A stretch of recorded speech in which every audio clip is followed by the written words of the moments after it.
Olá pessoal, vamos continuar as nossas reflexões? O tema de hoje será: é proibido sofrer? É uma pergunta, mas por que essa pergunta, né? Porque me parece que nesse momento que nós estamos vivendo, nesse mundo, principalmente, né, nesse país capitalista, no ano de 2019, não é nem mais bem uma pergunta, parece que cada vez mais é colocado como uma afirmação. Sim, é proibido sofrer. E eu gostaria de te convidar nesse momento para que pudéssemos pensar sobre uma questão muito relevante. Uma questão relevante que eu considero para qualquer pessoa, mas principalmente que é o meu foco de maior interesse na relação entre pais e filhos, ou seja, nesse momento de constituição psíquica, nesse momento da formação, né, emocional dos nossos filhos, dos nossos alunos. Então, por que eu estou pensando nessa questão? Vamos olhar ao nosso redor. Cada vez mais recebemos mensagens por todos os lados, de toda a ordem, de que é possível encontrarmos sim o lugar idealizado, o lugar dos nossos sonhos, ou seja, esse lugar onde o sofrimento não existe. Então, é uma casa que realizará os seus sonhos, é uma relação maravilhosa, ou é um corpo idealizado que quando eu conquistar determinado objeto, logo eu me afastarei de qualquer sofrimento. Então, essa é uma mensagem que vem sido cada vez mais colocada, incutida, né, de todas as formas no nosso dia a dia. E eu quero pensar principalmente nessas crianças que estão recebendo essas mensagens explícitas ou implícitas, como que está acontecendo essa constituição psíquica, né? Essa formação a partir disso que nós, e principalmente as crianças, vão recebendo diariamente no mundo. Então eu gostaria de fazer alguns alertas. Pois bem, o sofrimento, ele faz parte do ser humano, né? Desde sempre, e assim será. Porque se nós observarmos, por mais que as pessoas tentem vender essa ideia de que se você tomar uma medicação, por exemplo, você vai se livrar de qualquer sofrimento, nós sabemos na prática, né, e eu acredito que vocês também, que às vezes o sofrimento ele é aliviado por um determinado momento, mas que depois aquilo retorna. Por quê? Porque o sofrimento, eu acredito e observo, e a psicanálise, né, me instrumentaliza para poder verificar que é assim, o sofrimento podemos sim diminuí-lo, podemos sim aliviar uma angústia, mas a partir do quê? De inúmeras reflexões. Então eu reflito e modifico as minhas atitudes, vou refazendo algumas teorias, né? E a partir desse processo pode ser que eu vá diminuindo o meu sofrimento. Me parece que não existe outra forma, mas o mundo insiste de que sim, que com determinadas estratégias ou obtendo determinados produtos ou objetos, nos livraremos do sofrimento. Pois bem, mas eu quero falar com vocês justamente o que poderemos fazer diariamente na relação com os nossos filhos ou com as nossas crianças pequenas.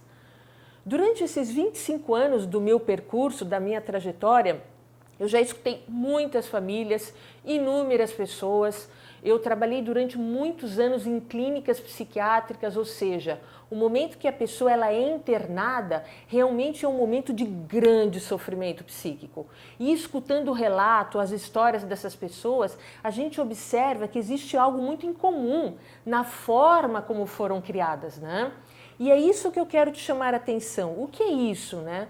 O que é isso que você, eu, poderemos tentar criar um clima um pouco mais favorável para que os nossos filhos, para que as nossas crianças possam ir aos poucos aceitando que o sofrimento faz parte da vida, que nós podemos sofrer sim, e aos poucos indo nos familiarizando com esse sofrimento, que não precisamos ficar desesperados caso em algum momento possamos nos deparar com ele.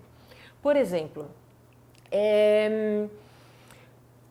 de uma forma muito comum os pais dizem assim: no momento da infância, não, vamos evitar qualquer tipo de sofrimento. A vida já é tão dura, deixa para ele se deparar com essas questões lá para frente. Lá na adolescência eu converso com ele. Lá na frente vamos abordar essas questões. Acredito que não.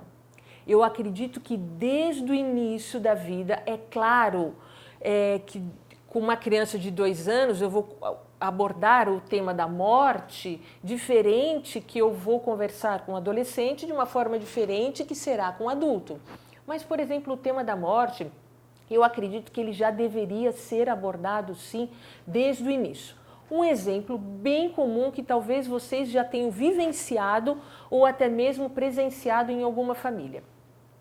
Geralmente, uma criancinha ela ganhou um peixinho beta, né? Então vai lá o pai e a mãe ou alguém e dão de presente para essa criancinha o tal do peixinho. Muito provavelmente esse peixinho morrerá muito rapidamente, com raras exceções. O que geralmente acontece, né? Os exemplos que eu tento trazer e compartilhar aqui com vocês não são exceções. São exemplos que eu escutei muitas vezes e por isso eu considero relevante trazê-los para que você facilmente possa se identificar. Então, voltando à questão do peixinho beta. Então, a criancinha ganhou o peixinho e numa manhã, né, os pais acordam e observam que o peixinho morreu. O que muitos pais fazem, equivocadamente, vão rapidamente até a loja e substituem esse peixinho e não dizem para o filho que o tal do peixinho morreu. Pois bem, nesse momento, estão perdendo uma enorme oportunidade para ir fazendo com que a criança possa ir entrando em contato com a frustração, com a dor, com a perda, com esse tema, com curiosidades, o que aconteceu com o peixinho, para onde o peixinho vai. Ou seja, os pais, por se sentirem angustiados e imaginarem que a criança sofrerá, então só imaginação, né? Os pais imaginam que a criança sofrerá, tentando proteger a criança desse sofrimento, eles evitam esse tipo de experiência. Então eles retiram essa experiência da vida da criança. E ao meu ver é um grande equívoco porque eles dizem, eu quero proteger o meu filho de todo sofrimento. E não, o contrário, devemos aproveitar esses momentos para que eles possam ir se familiarizando com o sofrimento. E aos poucos, a partir de inúmeras experiências, por exemplo, essa que o peixinho morreu, um brinquedo que foi quebrado, situações simples, corriqueiras sim. Nós não precisamos de um grande momento para fazer com que a pessoa entenda uma grande questão. É a partir de pequenas intervenções que vão ocorrendo diariamente, às vezes 10, 20 vezes por dia. Então, se você é uma mãe ou um pai muito super protetor, que tenta evitar ao máximo que o seu filho se depare com frustrações, por que eu trago esses temas? Porque esses temas, esses alertas, essas advertências, essas atitudes, esses exemplos que eu trago e compartilho aqui com vocês, eles aos poucos constituem o sintoma que vai aparecer lá na frente. Então, para a gente entender um sintoma de uma depressão, de uma criança com déficit de atenção e transtorno de hiperatividade, um caso grave de ansiedade, seja qual for o sintoma de uma dependência química, né? A gente precisa entender como ele foi sendo constituído no decorrer de todos esses anos. Então, uma intervenção como essa, onde eu retiro essa oportunidade, prestem atenção, eu retiro essa oportunidade que o meu filho deveria ter, ele deveria experimentar isso de uma forma acolhedora, de uma forma amorosa. Vamos falar sobre esse peixinho que morreu. Como é que o filho vai reagir? Eu não sei. Pode ser que ele nem sofra, ou pode ser que ele já tenha estabelecido um vínculo, um afeto ali com aquele peixinho e ele vai ter a oportunidade para aprender a falar sobre esses sentimentos. Sim, nós precisamos aprender a falar sobre o que nós sentimos, porque as pessoas adoecem também, porque elas não sabem falar sobre o que elas sentem, elas não sabem nomear o que elas estão sentindo. Aí o que acontece? O sintoma aparece. Para que o sintoma aparece? Para denunciar todo esse afastamento que ela teve de si durante todos esses anos, né? Então esses alertas são, ao meu ver, absolutamente relevantes. Vamos aproveitar a oportunidade, sim, para fazer com que o filho se frustre, porque a frustração faz parte da vida, o sofrimento faz parte da vida. Um simples momento que eu digo, não vai comer o bolo de chocolate agora, para uma criança que não está acostumada a ser frustrada, ela vai reagir muito mal a essa interdição, a esse limite, né? E ela vai sofrer, naturalmente, porque ela não está acostumada. Agora, uma outra criancinha que já está acostumada a receber esses nãos, o que ela vai fazer? Tá bom, mamãe, eu posso comer depois que eu almoçar? E tudo bem, e aí ela vira as costas, vai brincar e depois do almoço ela naturalmente come o bolo de chocolate.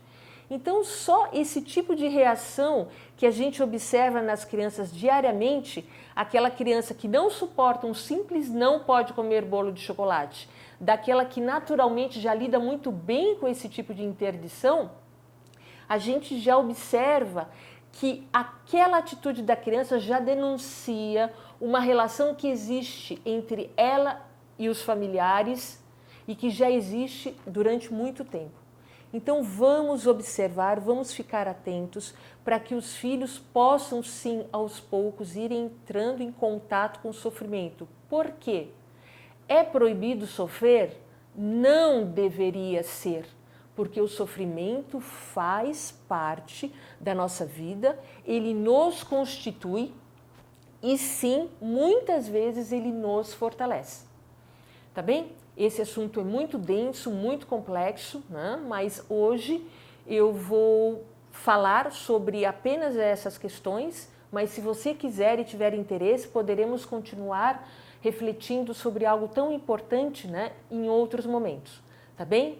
Eu sou Andréa Alvarenga, sou psicanalista do Fortalecendo Laços.